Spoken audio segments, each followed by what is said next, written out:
There's a cheesecake hangover you get. So classic New York cheesecake sometimes can be very dense and thick.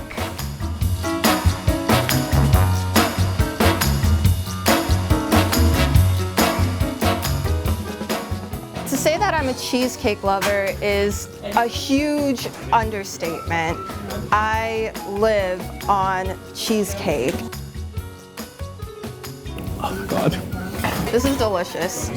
In one word, amazing.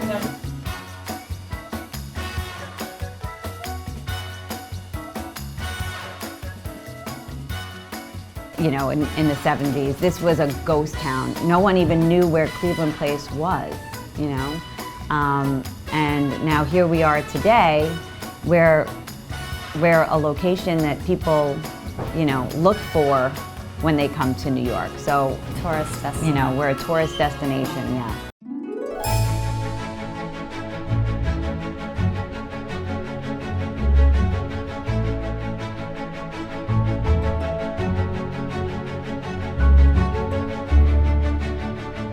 I have had other cheesecakes in New York City, but this one is by far a lot creamier and it's just so good. My mother was shopping at a deli one day and she had my sister and I with her, and the owner of the deli, named Bill, had asked my mother to taste a cheesecake, and she just immediately started to cry. And he said, "Eileen, what's wrong?" And she said, "You know, you said the word cheesecake and I just lost my mother, and cheesecake was her specialty. It was the best." And he said, "Well, if it's so good, why don't you make me one?" And that was the day that Eileen's Special Cheesecake was truly born.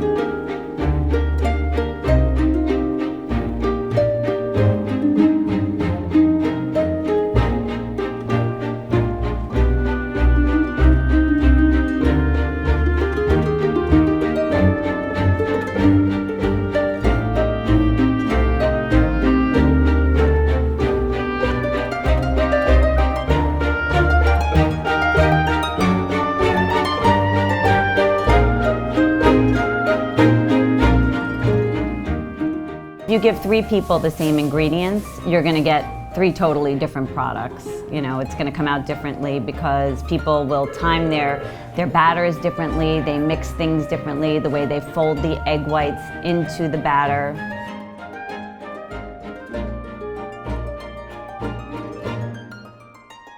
There's a cheesecake hangover you get. So classic New York cheesecake sometimes can be very dense and thick.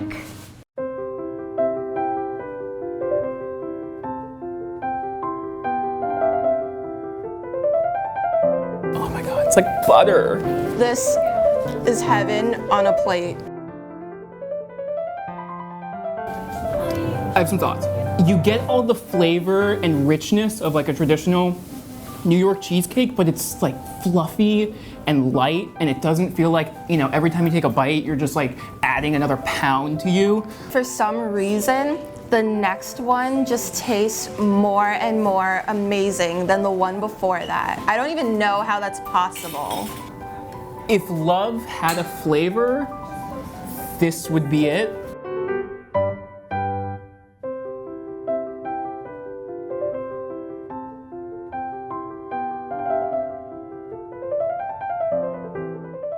If you want to make it great, you have to make it with love.